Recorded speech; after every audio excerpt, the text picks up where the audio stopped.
everybody, it's Femtrooper, and today I'm going to be talking about stress-free JRPGs.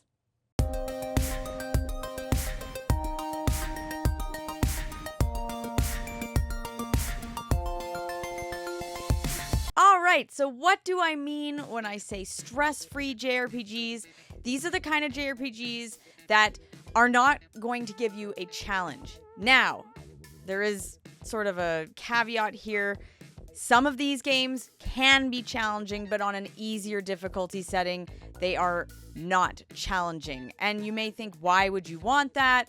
Honestly, sometimes you just want to experience a fun world, fun characters, kind of fun battles, but just not like where you're stressed out, you know, where it's super hard. You don't want the challenge. You don't want a Dark Souls type game. You don't want a platformer that's like keeping you on the edge of your seat. You just want to chill after work or after school or whatever it is for you and just vibe with the environment and the feeling of the game.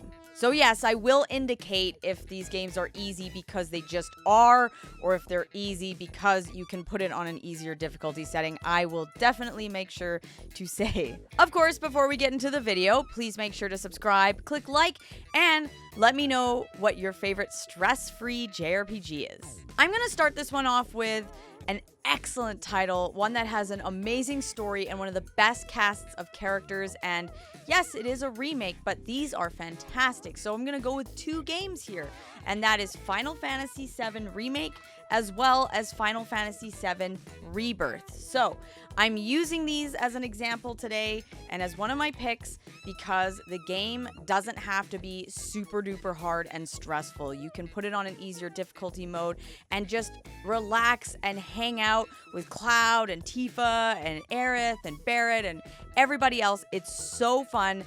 I love this game. It has some of the best music in gaming. The environments are really fun. Everywhere you go is really cool, and you would think the first one wouldn't be like that because it's basically just Midgar, but somehow they nailed it.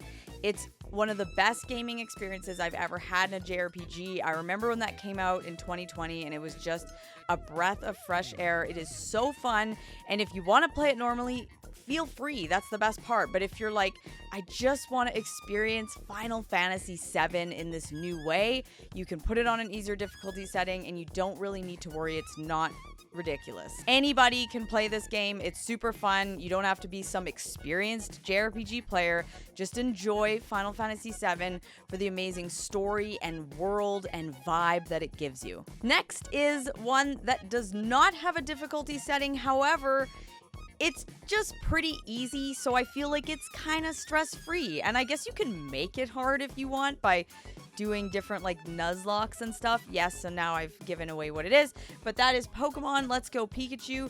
I think this one is a truly just really easy Pokemon game. I don't think any of the Pokemon games are like absolutely beyond ridiculous, but at the same time, I think this one's probably one of the easier ones. And yes, you do catch Pokemon in the game by throwing a Pokeball, so it's not, you know, you're not battling them, but you still get to travel around Kanto, experience that world, have fun, you know, experience the story where Team Rocket is there, you know, doing all their stuff. It's just a fun time. I really like this game, and again, it's not the kind of JRPG that you're playing because you want that crazy challenge and you want to, like, you know, throw something at a wall. This is not that. This is just chill. Enjoy it. Enjoy the experience of Kanto, but in a little bit of an easier way. I don't want to say it's dumbed down, but it is definitely easier than obviously the original iterations or the new remasters they just did or the ports of like Fire Red and Leaf Green. It's not going to be that. It is pretty easy, but hey, easy doesn't mean bad, and it's really fun. Now, the next one I'm going to show is a collection. It has 6 games, and you can make these games as hard or as easy as you want. So again, we're talking about stress-free JRPGs here, so if you want to make this super easy, go for it. And that is the Final Fantasy Pixel Remaster Collection. So you've got Final Fantasy 1 to 6. And yeah, you can make these games incredibly easy. And how it's not like an easy mode setting. You basically change various settings. So you can change it so that when you're in a battle, you get a ton of money. So you're never going to have to worry about like buying the best weapon. And you can change it so that you get a ton of experience. So you'll be way over leveled. And to a certain point, almost like it becomes a little bit of a joke where you're like, I'm so overpowered because I turned the settings all the way up when I played the first one, like Final Fantasy 1. And I will say, part of me kind of felt like, it was a little bit goofy of me to play it that way. But at the same time, I still had a really fun time. And hey, I'm here, guys, to just talk about video games. And video games to me are about having fun. This is not some university course where I'm being tested. This is literally stuff I do in my free time. And if I want it to be super chill and casual and easy, so be it. If I want to play Octopath Traveler 2 where there's no difficulty settings and it's actually really hard and I have to spend time, doing certain things in that game, I can do that. Or I can also just play these games normally, or I can make them super hard where you don't get that much money, or you don't get that much experience and it makes it extra hard. You're grinding constantly. So go for it. But if you really want to play these games and you've been scared to because you're like, oh, I don't know if I can beat Final Fantasy 2, you can with these 100%. And they look really cool. I really love them. There's options to have the original soundtrack, the new soundtrack. Like, these are really, really great remasters. Awesome. So please play these however you want. But if you're kind of scared and you're like, I don't know if I can beat Final Fantasy 6, we'll play Final Fantasy 6 like this. So, and you'll definitely have a good time. You can make them as easy as you want. The other thing is, it's not a matter of like hardcore boosts or, some boosts. You can change them. Like if you're like, you know what, I'm getting too much money, just tone it down a notch, or, do whatever you want. But I'm just saying, a great way to experience these games if you're new to JRPGs or just want cozy vibes or just don't want a challenge. Who cares? Play games how you want. In that same vein, we have another game that is similar to the same vibe that I just described, where you can make it easier, of course, and that is Dragon Quest III, the HD 2D remake. Now, this game has difficulty settings, and you can play it normally, great, or you can put it on Draki mode, which basically makes it so that you can't die and it's just way easier. So if you want to have like a fun adventure where you're going from town to town and, you're checking everything out, you're going in caves, you're flying around, you're doing all these fun JRPG things, but you don't want that added stress of the challenge and, the difficulty, because, hey, Dragon Quest games, if I'm honest here, they are not easy. Yes, you can grind, and I think they're doable, but Dragon Quest games are hardcore. And if you're like, I just want to play it, I'm not interested in, grinding for 3 hours to beat a boss, then put Draki mode on and just vibe with it. Just have a fun time, because this is a really good game. It is not my favorite Dragon Quest game. I know it's iconic. Dragon Quest 3 is like, kids missed school for it when it came out and everything. Like, it's just not my favorite, and I think it's because you create your own party members, which is super cool, super imaginative, very creative, but I do like pre-made characters that have backstories and actually talk and all get, they all talk together and have fun, and it's part of the story. In this case, it's not. You kind of just create whoever you want. You're like, I need a mage, I need a this guy, I need a that guy. To me, that takes away from it. So I'm just not as in love with this game, but there's no Dragon Quest game I don't like. I love them all. But yeah, I played Dragon Quest 3 normally on the mobile version, which I'm sure obviously is easier than the original NES version. However, this game I just wanted to experience because I've played it before. I had so much fun. Yeah, I played on Draki mode. I don't care. I had a fun time. It was just like a solid, fun JRPG adventure, so go for it. Next up, we have one that is, again, one you can make very challenging or very easy, and that is Persona 5 Royal. Now, I'm not saying this is a beginner JRPG, even on the easiest setting, and the only reason I say that is it's so long. I would never recommend something that's 100 hours to someone who's never played JRPGs before, but if you just want a stress-free experience, a cool story, and fun environment and cool characters and just like a good time, then play this game on safe mode. I did. I don't care. I had such a fun time with it. It took me like 103 hours or something ridiculous, and I still had an amazing time. I am not good at the demon fusing thing. It's not for me, but the characters and story and the whole experience of the game is fun. So for me, it was like, well, I'm not good at that, so I'm going to play it the easiest way I can. And it's still like, it's, you know what? It's a commitment. It's a commitment to play this game no matter what difficulty setting you play it on. So if you want to just play it normally, feel free. But if the demon fusing stuff or the SMT vibes kind of freak you out, it's okay. You can play this game on safe mode, and it does allow you to basically get through this game. Don't worry about it, because I know that can be annoying. It's like, you know, what if you got 60 hours in this game and then had to drop it? What an annoyance. But no, if you play it like that, you don't have to worry. It's just a really good time. And I truly enjoyed this game. Like, I really liked it. And I was like, you know, really rooting for the characters, wanting to see what happened. Like, it was so excited. It's a really, really cool time. So if you've been intimidated by this game and you're just really not sure, you're on the fence, don't worry, because I'm here to tell you, not if you suck. I don't want to say that, because I play lots of games on easy, but then I also play lots of games where there's no difficulty setting and I've still beat them. So I feel like I'm not horrendous as a JRPG player, but I still really just enjoy playing on easy settings because it's just a casual, fun experience for me. And if you're freaked out to play this, just give it a go. Give it a go. There's also an easy mode. You don't even have to play it on safe mode. Play it on easy mode if you're like, that's pushing it for me. If the safe mode is pushing it for you and you're like, I can't do that, that's fine. Then play it on easy. There's also an easy mode. There's so many difficulty settings with a lot of these SMT Persona games. It's great. It's literally like an experience that anyone can enjoy. The next one I bring up because it's a type of JRPG that I think a lot of people are freaked out to try.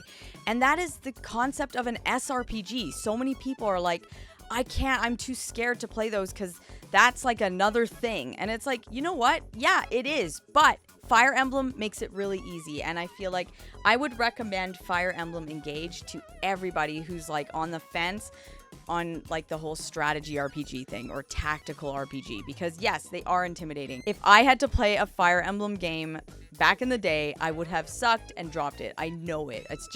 It's hard. I'm sorry. I'm not like, I don't think it's going to happen. Maybe, I don't even know, but you can play these games. There's 2 different settings. So yes, you can make it like easy, medium, hard, that kind of thing. But then you can also tell it to have permadeath on or off. So you can play this game on a casual mode where it's easier, but you can also have it where the characters don't permanently die.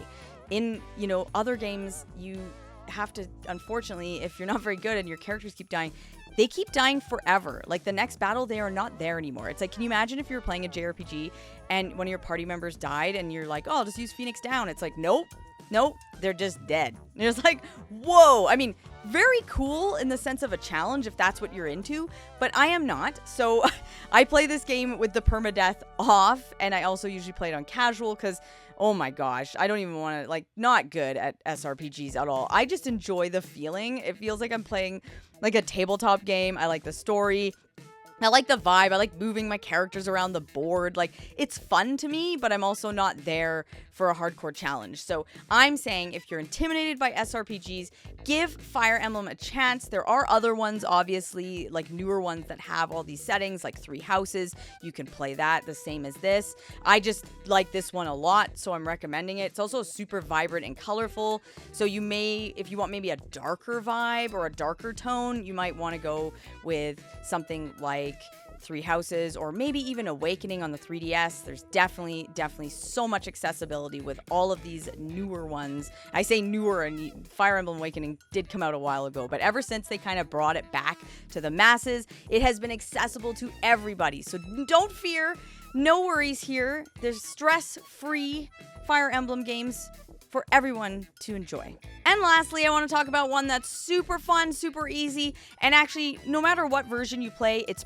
pretty easy in general, so I feel like there's no stress in here. It's just fun. It's just a good time, and I feel like even people who are hardcore and love a good challenge still enjoy this one because it's just fun. You're not there because you're trying to like be some hardcore JRPG player. You're just there because it's fun, literally fun, okay? And that is Super Mario RPG. I absolutely love this game, and the original on Super Nintendo I have beat, and I've beat this one. And I will say, I actually played this game on the Switch, not on the easiest difficulty setting. I did choose to play it normally because the normal setting on this is easier than the Super Nintendo version. So the easy setting on this is like ridiculously easy. So again, cool if you want to do that. I have no issue with that. I always play usually on the easiest setting. But for some reason, because I think I'd already beat it on the Super Nintendo, I was like, no, I can't do it. I have to just play normally because it's already a pretty easy game. So that's what I'm telling you. It's pretty stress-free here. Like, if you play this and you want absolutely zero stress, just put it on the easy setting and have fun. Enjoy the amazing soundtrack that this game brings. Enjoy all the fun characters coming together. Bowser working, with Mario and all these guys, and new characters like Gino and Mallow. Like, it's so fun. This is a really cool game. I love all the towns in this game. I love all the like other weird areas that you can go to. It is like the best mashup I've ever seen. Like, I don't know how we don't have a true sequel. I know there's other series like Paper Mario or Mario and Luigi and stuff, but it's like, this is amazing. Absolute just fun. It's just so great. The feeling I get when I play this game, it's one of my favorite games of all time. I loved it when I was a kid. I love it now. And you don't have to worry when you're playing it. This is not ridiculously hard, so enjoy it. It's stress-free. So those are my recommendations for some stress-free JRPGs, ones that you do not have to worry about, like, you don't have to start these games and worry like, oh my god, what if it gets hard? I might drop it. Because that's happened. I think that's happened to all of us at some point. Whether it's, an easy game or a hard game, everybody has different skill levels. And I feel like, it's happened where you put so many hours into it and you have to drop it. Like, there are games that I have almost gotten to the end, had to drop it near a final boss, and that hurts. That's frustrating. I hate it. And sure, is it a skill level issue? Yeah, but I don't really care. Like, that's fine. I'm willing to admit, like, hey, I kind of sucked at that game, or you know what? I didn't vibe with the battle system. I didn't get it. And then when I got to the final boss, I just had to drop it. That does happen, but that still stings. I hate it. So I'm recommending these games to you because I'm like, if you just want to be like, I want to play that game, I want to get from A to Z, I want to get to the end, I want to see end credits, I want to enjoy the whole story, then play those games, because not only are they accessible, they are easy, or can be easy, they're also really good. So, like, nothing I recommended here is like bad. I just feel like they're super, super easy and really, really fun. Because, hey, I'm going to say there are some games that I have played where the easy setting, while it is easier, is still not maybe stress-free. And I think I have a good example of that I'll leave you with today. So if you want an example of something that has an easy mode, but I wouldn't say is stress-free at all, this one. Let's go with Claire Obscure Expedition 33. Is this game amazing? Yes, I loved it. I beat it. I had such a fun time. And yeah, I did actually play this on the easy setting. The reason I will say it's not stress-free, though, is that even on easy, you still have to memorize all the patterns of the sort of button presses with different enemies, and they're all different. So you can't just like close your eyes and just like click a button. This is very much you're on your toes, you're memorizing, you're like, okay. Like, it took me like maybe 3 or 4 times to beat the final boss, and I had so many patterns memorized in my head. It was like ridiculous. It's almost musical in that sense. So I feel like, yeah, it's easier because the enemies don't give you as much damage, whatever. But if you cannot get the hang of the battle system and like jumping or hitting certain buttons at a certain time, you're going to have a really hard time with this. And I wouldn't say that it's, zero stress, right? This is, a lot of like you're on your toes, okay? So this is not a stress-free JRPG, even though there's an easy setting. That's my point here. I hope you guys enjoyed this list today. It's honestly in good fun. And again, I'm here to just help everybody. You know, we all have different skill levels. We all have different priorities too. It's not even a skill level thing. Sometimes you just want to chill and play and experience a JRPG, almost like the way you want to watch a movie maybe, but you just don't want that crazy stress or, you know, challenge that's going to take you way longer, or whatever the reason is. It doesn't matter. These are video games. They're meant to have fun. You play them however you want. Again, let me know in the comments below what stress-free JRPGs you would recommend or just absolutely love, and I'll see you guys in my next one.